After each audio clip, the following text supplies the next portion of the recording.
Everyone, welcome back to my channel. तो आज हम पढ़ने वाले हैं pest management of vegetable crops, जिसके अंदर हम सबसे पहला वेजिटेबल जो कवर करने वाले हैं that is going to be your potato and sweet potato.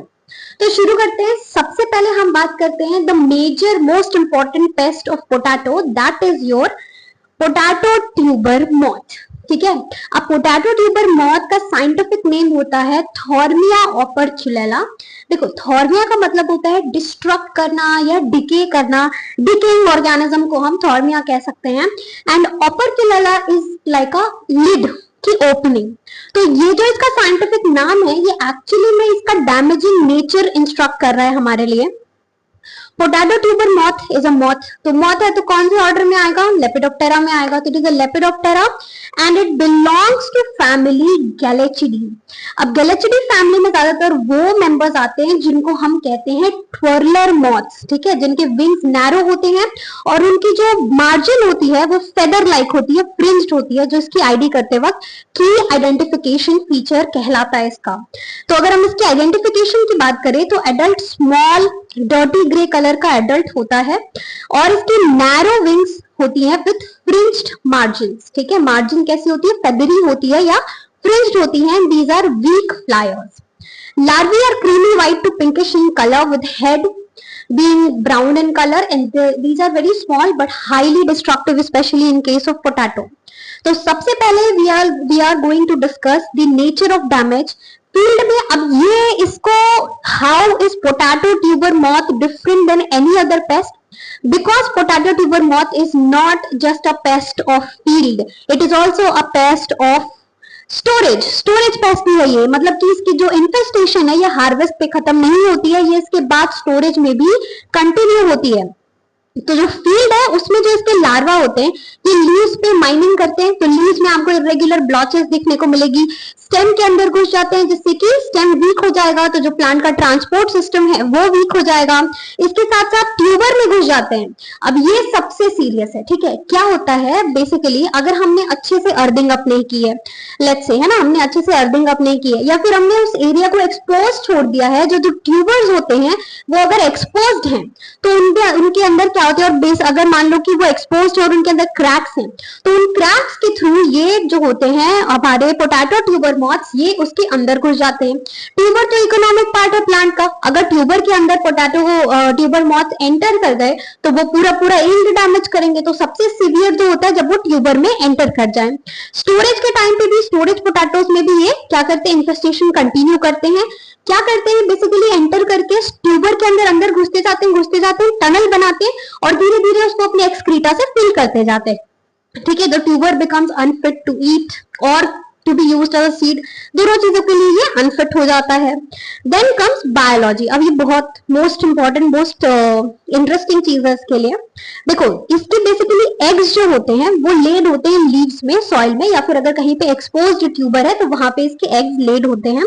इसके बाद लार्वा क्या करता है, या तो लीव्स में माइन करके ब्लॉचेस क्रिएट करेगा या तो स्टेम के अंदर घुस के जाइलम फ्लोएम वास्कुलर बंडल को डैमेज करता है। फिर प्यूपा वापस से सॉइल या क्रैक्स में जाकर के प्यूपेशन होती है 7 से 10 दिन के लिए और फिर एडल्ट बनता है। तो मल्टीपल जेनरेशंस बनने की इसमें कैपेसिटी होती है ना, very less period of time. इसीलिए ये बहुत ज्यादा डेंजरस पेस्ट होता है पोटैटोस के केस में। तो देखो, अब इसकी मैनेजमेंट की अगर मैं बात करूं तो इसकी मैनेजमेंट ज्यादातर केवल प्रिवेंटेटिव ही हो सकती है। इसको हम प्रिवेंट कर सकते हैं क्योंकि एक बार आपका ट्यूबर मॉथ ट्यूबर के अंदर घुस गया या फिर स्टेम के अंदर घुस गया, उसके बाद इसकी मैनेजमेंट करना बहुत ज्यादा इजी नहीं होता है। तो सबसे पहले हम बात करते हैं कल्चरल कंट्रोल की। देखो, जैसे मैंने बताया कि अगर ट्यूबर एक्सपोज्ड होगा तो इसलिए उसमें ट्यूबर मॉथ के घुसने के चांसेस ज्यादा होंगे। तो अर्थिंग अप यानी मिट्टी चढ़ाने की जो हम एग्रोनॉमिक प्रैक्टिस करते हैं वो हमें बहुत अच्छी तरीके से करनी चाहिए। इसके बाद टाइमली हार्वेस्ट करना चाहिए, ज्यादा लंबा एक्सपोजर टाइम ना हो। इसके बाद सॉइल क्रैकिंग हमें अवॉइड करनी चाहिए क्योंकि उन्हीं सॉइल क्रैक्स में ये ट्यूबर मॉथ्स जाकर के प्यूपेशन करते हैं। इसके बाद स्टोरेज मैनेजमेंट। अब ये basically humid and warm conditions में ट्यूबर मॉथ्स थ्राइव करते हैं। तो स्टोरेज के लिए हमें ऐसी कंडीशंस प्रोवाइड करनी चाहिए जो कि कूल हो, ड्राई हो और वेल वेंटिलेटेड हो। ठीक है, ताकि वो, और उसको हमें जो ट्यूबर होता है उसको हमें स्ट्रॉ या सैंड से कवर भी कर देना चाहिए ताकि वो एक्सपोज नहीं होगा, तो उसमें ट्यूबर मॉथ अटैक ऐसे भी नहीं कर पाएगा।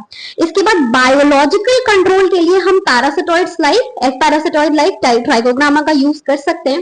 पैरासिटॉइड का कॉन्सेप्ट मैंने पिछले लेक्चर्स में बहुत बार समझाया, आई होप यू वो याद होगा कि पैरासिटॉइड्स क्या करते हैं, अपने होस्ट प्लांट में जाके अंडे दे देते हैं, उसमें से होस्ट प्लांट की बॉडी के अंदर ही लार्वा रिलीज होता है, धीरे धीरे होस्ट प्लांट को वो मार देता है।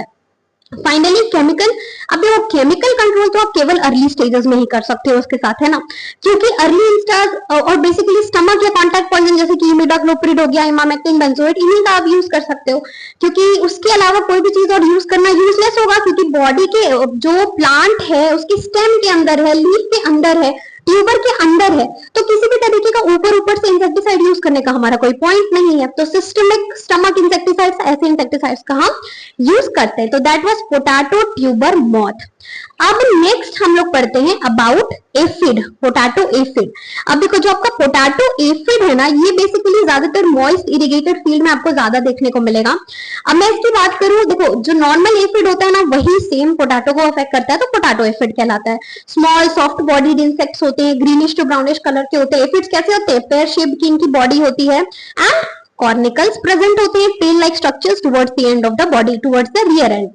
एंड निम्फ एडल्ट जैसा ही होता है बस स्मॉलर होता है, ठीक है। नेचर ऑफ डैमेज क्या है, both adult and nymph are sap sucking in nature, दोनों क्या करते हैं, सैप सकिंग करते हैं। और साथ ही साथ में एफिड्स के केस में एक बहुत इंटरेस्टिंग चीज होती है, that is Honey due secretion.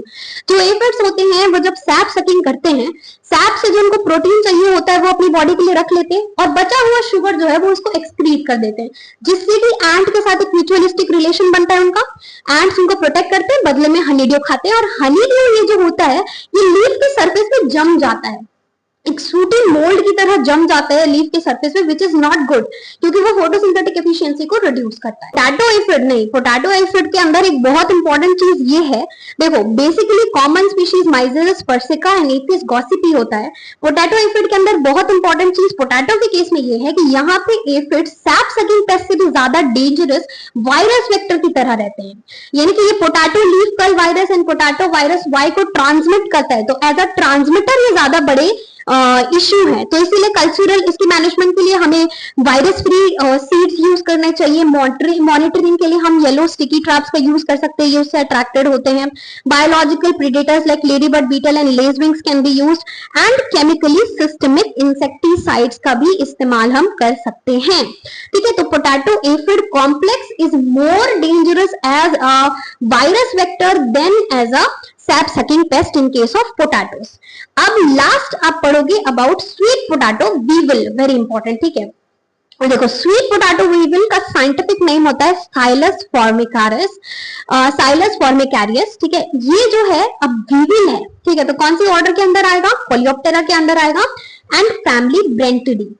अब ये बेसिकली विविल जैसा नॉर्मल एक विविल दिखता है ये वैसा ही दिखता है, लेकिन इसकी जो स्नाउट होती है, रोस्ट्रम होता है, वो लंबा सा होता है, और इसकी जो बॉडी है वो एक एंट, ये मेजर इसका आईडी फीचर है ना कि इसकी बॉडी एक एंट की बॉडी की तरह दिखती है, ठीक है।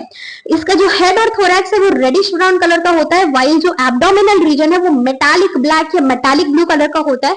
इमेज को ध्यान से देखो और ये फीचर्स को ध्यान में बिल्कुल रखना, ठीक है। और ये एक्टिव और मोबाइल स्टेज में होते हैं। अगर मैं इनके लार्वा की बात करूं तो legless creamy white larva you can see C shaped का होता है, जो कि ट्यूबर्स और वाइन्स में पाया जाता है, और सॉफ्ट बॉडी लार्वा इनके केस में देखा जाता है। लार्वा ही मेजर इश्यू कॉज करता है। तो देखो डैमेज एक्चुअली इसके अडल्ट भी करते हैं और लार्वा भी करता है, लेकिन एडल्ट का जो नेचर ऑफ डैमेज है वो एक्सटर्नल है। एडल्ट क्या करेगा, जो वाइन्स होते हैं, ट्यूबर्स होते हैं, उनमें स्मॉल पंक्चर्स करता है, होल्स क्रिएट करता है फीडिंग के लिए एंड एग लेइंग के लिए। लेकिन सबसे बड़ा डैमेज करता है लार्वा, क्योंकि वो इंटरनल डैमेज करता है, it goes inside the vines and the tubers and create tunnels. अंदर ट्यूबर्स के वाइन्स के अंदर टनल क्रिएट करके वहां पे क्या करते जाता है, खाते जाता है और उसको एक्सक्रीटा से फिल करते जाता है। तो इससे क्या होगा, जो आपका ट्यूबर है वो कंप्लीटली डिफॉर्म हो जाएगा। इसके बाद वेट लॉस होता है और कंप्लीट स्पॉइलेज हो जाती है, एक फाउल स्मेल उसमें से रिलीज होने लगती है, और वो कंजम्पशन पर्पसेस के लिए या फिर सीड के लिए बिल्कुल भी सूटेड नहीं होता है। तो फील्ड में हमको देखने को मिलेगा ट्यूबर्स में होल हो रहे हैं, सॉइल में क्रैक्स देखने को मिलेगी, ब्लैकिश टनल्स बनते हुए देखने को मिलेंगे, वो फील्ड सिम्टम्स है कि हमारे फील्ड को किसने अफेक्ट किया हुआ है, स्वीट पोटैटो विविल या फिर साइलस फॉर्मिकैरियस ने अफेक्ट किया हुआ है। तो बेसिकली मैनेजमेंट के लिए ये जो होते हैं ज्यादातर ड्राई कंडीशंस को फेवर करते हैं और क्रैक्ड सॉइल क्रैक कब होती है, जब उसमें अच्छे से मॉइस्चर नहीं प्रेजेंट हो, तो वो चीज हमें इसके केस में बिल्कुल अवॉइड करनी चाहिए। कल्चरली अर्थिंग आप अच्छे से करना चाहिए ताकि जो हमारा स्वीट पोटैटो का ट्यूबर है वो एक्सपोज ना हो, सॉइल मॉइस्चर हमें मेंटेन करनी चाहिए। इसके अलावा क्रॉप रोटेशन करना चाहिए, क्लीन प्लांटिंग मटेरियल का इस्तेमाल करना चाहिए। मैकेनिकली हम इन्फेस्टेड ट्यूबर्स को कंप्लीटली डिस्ट्रॉय कर सकते हैं। बायोलॉजिकली फेरोमोन ट्रैप्स का यूज किया जाता है और केमिकल यूजेज इसकी बहुत ज्यादा लिमिटेड होती है, बहुत ज्यादा केमिकल्स इसमें इफेक्टिव नहीं होते हैं क्योंकि स्पेशली लार्वल स्टेज में जो डैमेज है वो इंटरनल है। तो पोटैटोज और स्वीट पोटैटोज के ये मेजर पेस्ट थे जिनके बारे में हमें जानना इंपॉर्टेंट था।